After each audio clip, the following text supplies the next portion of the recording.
Faut savoir que lorsqu'on se promène sur l'île d'Hokkaido, on se rend rapidement compte qu'ici, c'est la nature qui règne, et non pas l'homme. L'île est couverte à plus du 2/3 par des forêts et environ 15% par des terres agricoles. On se croirait donc partout, sauf dans le Japon que l'on connaît. Avec des étés frais et secs, c'est un temps parfait pour les randonneurs. Et ici, on n'est vraiment pas dans la jungle urbaine des grandes métropoles japonaises. Il est donc beaucoup plus facile de s'évader sur les centaines de sentiers de randonnée ou tout simplement dans ses pensées.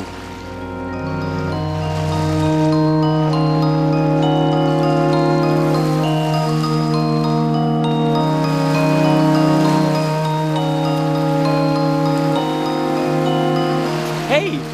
Je suis rendu dans le parc national d'Akan-Kohan, dans le petit village d'Akanko, sur le bord du lac.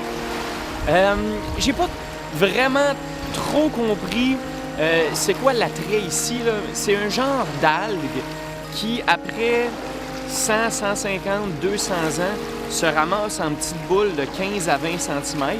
Puis les gens prennent des bateaux, des ferries, ils vont se promener pour voir ces algues-là. Mais comme ça fait environ 10 minutes que je suis arrivé, j'ai pas toutes les informations. Puis la température est pas terrible. Fait que je me dépêche, je veux me promener un petit peu à l'extérieur. Il y a un écoparc un peu plus loin qui a l'air pas pire. Puis demain, je vais me lever très tôt et partir en expédition, monter la montagne que vous voyez en arrière de moi. Donc, je pars ça. J'en sais pas plus pour l'instant, mais j'y vais.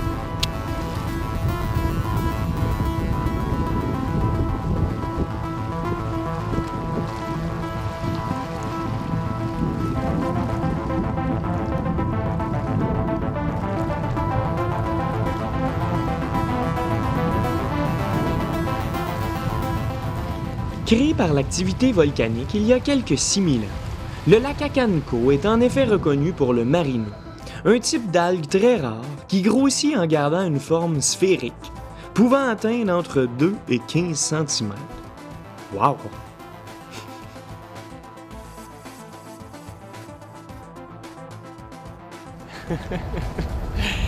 Hey, sais-tu, moi, où les trucs bouillonnants dans la boue, qu'on me parle depuis 2 jours ici, c'est pas si impressionnant que ça? Non, malheureusement, j'ai pas pu faire les randonnées que je voulais. Il y a plu pratiquement toute la journée. Je suis allé me promener ce matin, j'ai fait une dizaine de kilomètres, mais c'était glissant, mouillé. J'étais tout seul, donc trop dangereux. J'ai cancellé le projet puis je suis revenu. Donc, je m'en remets à ces morts de boue bouillonnantes. Yeah!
Je vous ai parlé précédemment des Ainu, ce peuple aborigène qui habitait sur l'île d'Hokkaido avant l'arrivée des Japonais.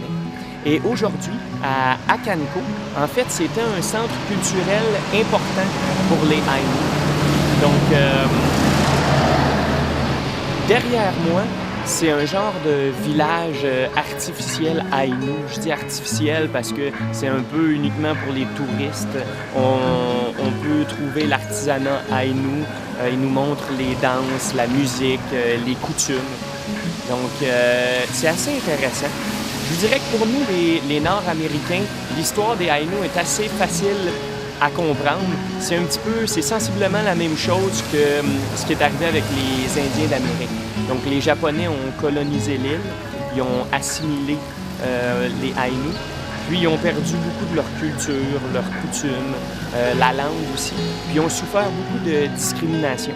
C'est uniquement en 1972, avec les Jeux olympiques à Sapporo, que le gouvernement a commencé à sensibiliser la population japonaise à ce sujet.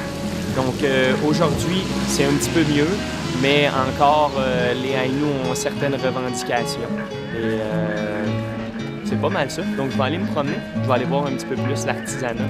Il y a beaucoup de sculptures de bois et tout.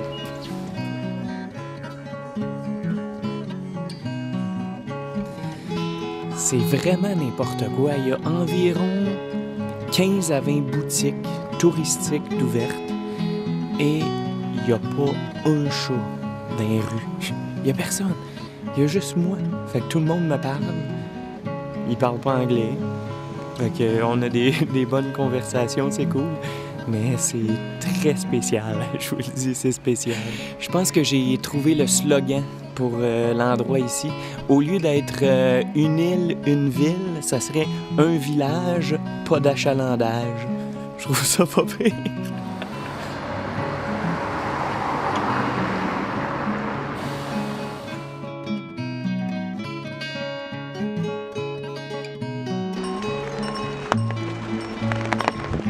Bon, ben, je me suis encore lancé dans une aventure de bon rien. Là, je suis dans le bois, j'ai 5,2 km à marcher pour me rendre à l'entrée, le début du vrai sentier. Donc, là, ça fait 15 minutes que je marche. J'attends de croiser une auto pour faire du pouce et qui m'amène parce que là, c'est 1 heure de marche pour rien, là. Et ensuite, c'est 3h30 d'ascension vers le volcan Meakan Dake, qui est un volcan actif. Fait que c'est pour ça que je veux absolument le voir. Puis là, il pleut, c'est une journée de merde. Il pleut depuis hier après-midi. Mais j'ai juste une journée ici, donc je veux absolument voir ce volcan actif-là. Fait que c'est de même que ça commence.